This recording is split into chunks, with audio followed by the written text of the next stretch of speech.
Hello दोस्तों, आपका स्वागत है नर्सिंग नोट्स गैलरी में। मेरा नाम है कल्पलता सिंह और आज मैं आप सबके साथ नर्सिंग के एक इम्पॉर्टेंट टॉपिक को डिस्कस करने जा रही हूं, जो कि है वाइटल साइन।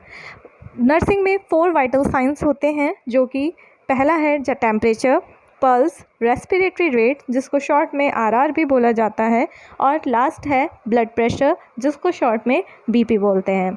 इसके हम सबसे पहले डिस्कस करेंगे टेम्परेचर को। पहला है टेम्परेचर। तो टेम्परेचर क्या होता है, जो हमारी बॉडी की हीट होती है उसी को टेम्परेचर बोलते हैं।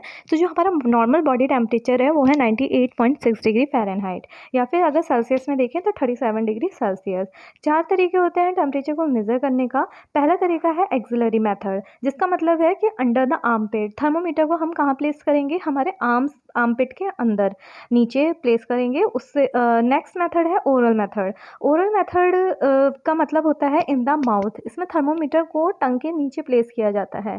उसके बाद थर्ड मेथड है टिम्पैनिक मेथड। टिम्पैनिक मेथड का मतलब है इन द ईयर। ईयर में मतलब कि जो आपका थर्मोमीटर है उसे ईयर के पीछे प्लेस किया जाएगा और टेम्परेचर को रिकॉर्ड किया जाएगा। एंड लास्ट मेथड है रेक्टल मेथड। रेक्टल मेथड में क्या होगा कि जो थर्मोमीटर है उसे रेक्टम में प्लेस किया जाएगा। नॉर्मल टेम्परेचर वैल्यूज़ देखें तो नॉर्मल ओरल जो टेम्परेचर होता है वो 37 डिग्री सेल्सियस होता है और फ़ारेनहाइट 98.6 डिग्री फ़ारेनहाइट होता है। पर अगर हम रेक्टल टेम्परेचर की बात करते हैं, जो हमारा रेक्टम से लिया जाता है, वो 37.5 डिग्री सेल्सियस होता है और फ़ारेनहाइट में 99.5 डिग्री फ़ारेनहाइट होता है, जो कि 1 डिग्री फ़ारेनहाइट ज़्यादा है ओरल से। हमेशा जो रेक्टम से जो टेम्परेचर लिया जाता है, याद रखिएगा, वो 1 डिग्री फ़ारेनहाइट ज़्यादा आता है। नेक्स्ट है एक्सिलरी टेम्परेचर, जो होता है वो नॉर्मल 36.5 डिग्री सेल्सियस नॉर्मल है और फ़ारेनहाइट में 97.7 डिग्री फ़ारेनहाइट नॉर्मल है, जो कि हमेशा 1 डिग्री फ़ारेनहाइट कम होगा आपके ओरल टेम्परेचर से। क्यों? क्योंकि एक्जिला में हमेशा क्या होता रहता है, टेम्परेचर डिफ़र करता है। आपने थर्मोमीटर, मरकरी थर्मोमीटर तो देखा होगा, तो उसमें आपने देखा होगा कि डिग्री सेल्सियस का स्केल भी दिया होता है और डिग्री फ़ारेनहाइट में भी स्केल दिया होता है। तो इसलिए इजीली हम कन्वे कर पाते हैं कि डिग्री सेल्सियस में कितना टेम्परेचर है या डिग्री फ़ारेनहाइट में पेशेंट का कितना टेम्परेचर है।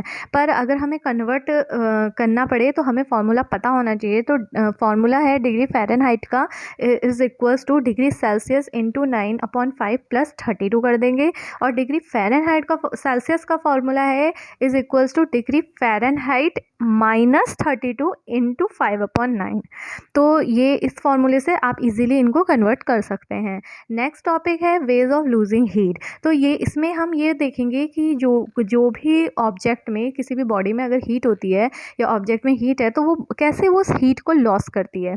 तो हीट लॉस करने के 4 तरीके हैं। पहला है कंडक्शन। इसमें जो हीट है वो ट्रांसफ़र होती है हॉट ऑब्जेक्ट से कोल्ड ऑब्जेक्ट में। अगर आप हॉट ऑब्जेक्ट को किसी कोल्ड ऑब्जेक्ट के पास रखते हैं तो उस पे से हीट निकल के डायरेक्ट कॉन्टैक्ट अगर आप रखते हैं तो हॉट ऑब्जेक्ट की हीट निकल के कोल्ड ऑब्जेक्ट में चली जाती है, जिससे हॉट ऑब्जेक्ट क्या हो जाएगा, आपका कोल्ड हो जाएगा। नेक्स्ट इसमें हम देखेंगे कन्वेक्शन। नेक्स्ट मेथड है कन्वेक्शन। जो कन्वेक्शन मेथड है उसमें जो हीट है वो एयर से सर्कुलेट होती है और बॉडी से निकल के एयर में सर्कुलेट हो जाती है। नेक्स्ट है उसके बाद रेडिएशन। जो रेडिएशन है, इसमें कांटेक्ट बिल्कुल भी नहीं होता दोनों बॉडीज़ का, हॉट और कोल्ड बॉडीज़ का, पर फिर भी इसमें हीट का ट्रांसफ़र होता है विदाउट कांटेक्ट। और लास्ट मेथड होता है इवापोरेशन। जो इवापोरेशन है, इसमें हीट लॉस होती है कि लिक्विड जब कन्वर्ट होता है वाटर वेपर में और उससे हीट उड़ जाती है वेपर्स बन के, तो इससे हीट लॉस हो जाती है। ये भी एक तरीका है हीट लॉस करने का। तो ये 4 मेथड हैं। उसके बाद हम देखेंगे टाइप्स ऑफ टेम्परेचर। तो टाइप ऑफ टेम्परेचर जो है, पहला है इसमें पायरेक्सिया। तो पायरेक्सिया क्या होता है, जब बॉडी का टेम्परेचर 99 डिग्री फ़ारेनहाइट से ऊपर चला जाता है तब हम उसे पायरेक्सिया या फीवर भी बोलते हैं। इसके अलग अलग टाइप होते हैं पायरेक्सिया के। पहला जो पायरेक्सिया का टाइप है वो है माइल्ड पायरेक्सिया। अगर जो टेम्परेचर 99 से लेके 100 डिग्री फ़ारेनहाइट तक है तो ये माइल्ड पायरेक्सिया कहलाएगा। पर अगर आपका जो टेम्परेचर 100 से लेके 103 डिग्री फ़ारेनहाइट तक चला गया तो वो मॉडरेट पायरेक्सिया कहलाएगा। उसके बाद सीवियर पायरेक्सिया होता है, जिसमें टेम्परेचर 103 से लेके 105 तक पहुंच जाता है, तो वो सीवियर पायरेक्सिया कहलाता है। और हाइपर पायरेक्सिया, अगर 105 डिग्री फ़ारेनहाइट से भी टेम्परेचर ऊपर चला जाता है तो उसे हम हाइपर पायरेक्सिया बोलते हैं। उसके बाद है इंटरमिटेंट फ़ीवर। इसमें जो टेम्परेचर है वो कुछ घंटों के लिए राइज़ करता है और उसके बाद पेशेंट जो होता है नॉर्मल हो जाता है। कहने का मतलब है कि आपका पेशेंट को दिन भर में कुछ घंटे के लिए फ़ीवर आता है, उसके बाद उसका जो टेम्परेचर है वो नॉर्मल हो जाता है। ऐसा फ़ीवर मलेरिया में देखा जाता है, काला अज़हर में देखा जाता है और सेप्टिसीमिया में देखा जाता है। नेक्स्ट है आपका रेमिटेंट फ़ीवर।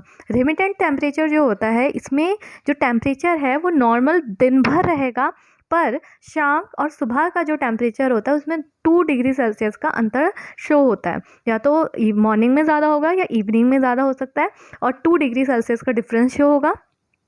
तो जो ये रिमिटेंट फ़ीवर होता है ये टाइफाइड इन्फेक्शन में देखा जाता है। इसके बाद है रिलैप्सिंग फ़ीवर। जो रिलैप्सिंग फ़ीवर होता है ये भी एक टाइप का इंटरमिटेंट फ़ीवर ही है, जिसमें टेम्परेचर क्या हो रहा था इंटरमिटेंट में कि कुछ घंटे के लिए बुखार आ रहा था और बाकी पूरे दिन पेशेंट नॉर्मल था। तो इसमें रिलैप्सिंग फ़ीवर में भी ऐसे ही होता है, कुछ टाइम के लिए बुखार आता है, उसके बाद पेशेंट नॉर्मल हो जाता है। पर यहाँ पे घंटों के लिए नहीं, इस पे जो ड्यूरेशन होता है नॉर्मल रहने का और फ़ीवर आने का वो दिन होता है, कि कुछ दिन उसे बुखार आता है या कुछ हफ्ते बुखार आता है, उसके बाद वो नॉर्मल हो जाता है। ऐसा जो फ़ीवर है वो बोरेलिया इन्फेक्शन में देखा जाता है। इसके बाद है इन्वर्स फ़ीवर। इन्वर्स फ़ीवर ये भी एक टाइप का फ़ीवर है जिसमें जो टेम्परेचर है वो मॉर्निंग में राइज़ करेगा, इवनिंग में राइज़ नहीं करता है, पर मॉर्निंग में बहुत ज़्यादा राइज़ कर जाता है। उसके बाद है आपका बाद है क्राइसिस। जो क्राइसिस होता है उसमें टेम्परेचर जो होता है पहले एकदम हाई होता है और उसके बाद अचानक से टेम्परेचर नॉर्मल हो जाता है। लास्ट है आपका लाइसिस। जो लाइसिस टेम्परेचर होता है उसमें इसको जिगजैग मैनर में इसको बोला जाता है कि टेम्परेचर जिगजैग मैनर शो करता है, कुछ दिन में और कुछ हफ्ते लग जाते हैं नॉर्मल होने तक। मतलब नॉर्मल में आने तक जो टेम्परेचर है वो जिगजैग मैनर में कभी ऊपर चढ़ेगा बुखार, कभी उतरेगा, कभी चढ़ेगा, कभी उतरेगा, और उसके बाद जाके वो नॉर्मल होता है। उसके बाद आपका है कंटिन्यूअस फ़ीवर। जो कंटिन्यूअस फ़ीवर होता है वो इसको कांस्टेंट फ़ीवर कहते हैं, जो लगातार बना रहता है। ऐसा जो टेम्परेचर है ये नॉर्मल तक नहीं पहुंच पाता है, इतनी जल्दी नहीं पहुंच पाता है। बाद है आपका राइगर फ़ीवर, जिसमें अचानक से टेम्परेचर बढ़ता है और एकदम से शिवरिंग स्टार्ट हो जाती है, उसे राइगर कहते हैं, जिसमें शिवरिंग होती है, जैसे कि आपने देखा होगा मलेरिया में होता है। मलेरिया में जो बुखार आता है उससे शिवरिंग हो जाती है। उसके बाद आपका लास्ट है low grade fever. Low grade fever में जो टेम्परेचर है वो हल्का सा बढ़ता है 98.7 डिग्री फ़ारेनहाइट और 100.4 डिग्री फ़ारेनहाइट तक के बीच में रहेगा, इससे ज़्यादा नहीं होता। और ऐसा जो फ़ीवर है ये ट्यूबरक्लोसिस के पेशेंट में देखा जाता है। That's all for the video. I hope आपको वीडियो अच्छा लगा होगा और आपको वाइटल साइंस समझ में आए होंगे। अगर आपको ये अच्छा लगा है टॉपिक तो प्लीज़ आप मुझे कमेंट सेक्शन में ज़रूर बताइएगा। और बीएससी नर्सिंग से रिलेटेड अगर आप कोई भी सब्जेक्ट का कोई सा भी टॉपिक पढ़ना चाहते हैं तो आप प्लीज़ मुझे कमेंट सेक्शन में टॉपिक बताइए। मैं आपको वो टॉपिक पे वीडियो जल्दी से जल्दी बनाऊँगी और एक्सप्लेन करूँगी टॉपिक को। और अगर आपको वीडियो पसंद आया तो प्लीज़ इसे लाइक सब्सक्राइब मेरे चैनल को कीजिएगा और इसको शेयर कीजिएगा। Thank you for watching.